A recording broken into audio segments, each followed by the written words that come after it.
But now we've got breaking news, big news today on private second-class Travis King. Travis King, the American soldier who intentionally ran across the North Korean border this summer, is back in U.S. custody and appears to be in good health, according to U.S. officials, and in good spirits after months of intensive U.S. diplomacy to get him out.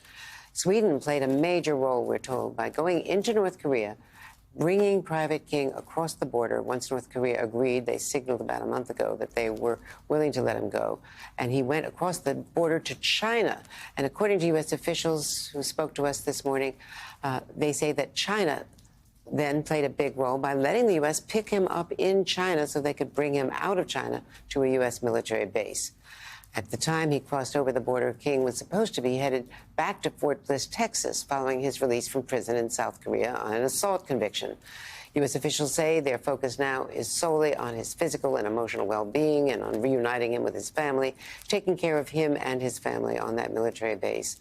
A spokesperson for King's mother, Claudine Gates, writes, Ms. Gates will be forever grateful to the U.S. Army and all its interagency partners for a job well done. Joining me now is Victor Cha, Senior Vice President for Asia and Korea, Chair at the Center for Strategic and International Studies. So, Victor, big question. Why did North Korea expel Travis King, let him go, and we are told definitively that there were no concessions made by the U.S. to get him out? Yeah, Andrea, it's quite interesting. It's not what we would normally expect of North Korea. I think in the end, they interrogated him. They understood the circumstances under which he left, and they thought, we don't want him in the country. And so they let him go.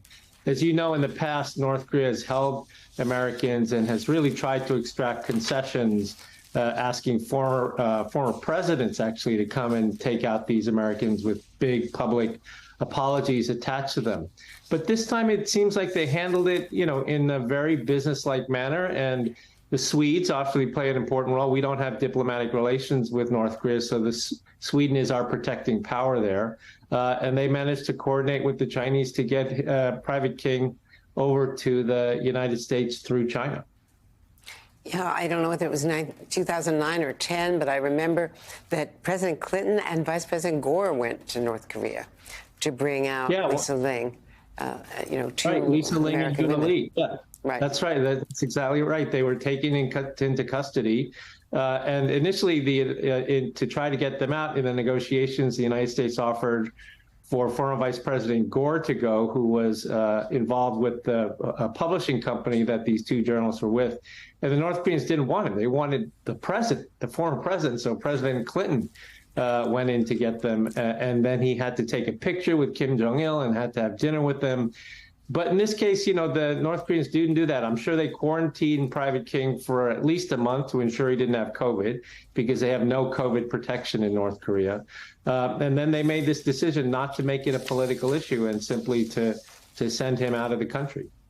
Well, in fact, I was on a call with U.S. officials this morning about this, and it was a big effort between the NSC, the State Department, the military, of course, and also you had the UN involved. You had the UN military command, which is at the DMZ in South Korea, involved. So it's a very coordinated, and principally Sweden. It was not China that mediated the release.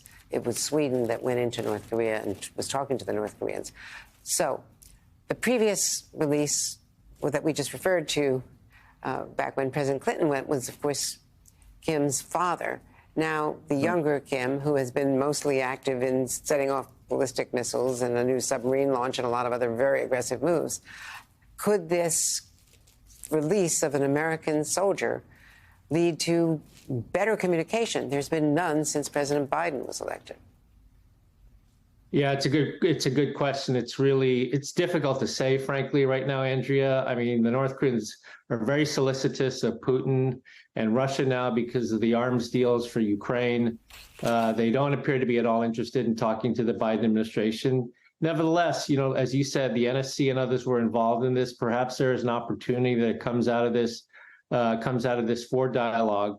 But Sweden's role, as you said, is very important. They are protecting power when it comes to anybody in North Korea. You may remember when we traveled to North Korea when I was in government in 2007, when we arrived at the airport, the Swedish ambassador was there to meet us, not a U.S. Embassy control officer, because we don't have an embassy there.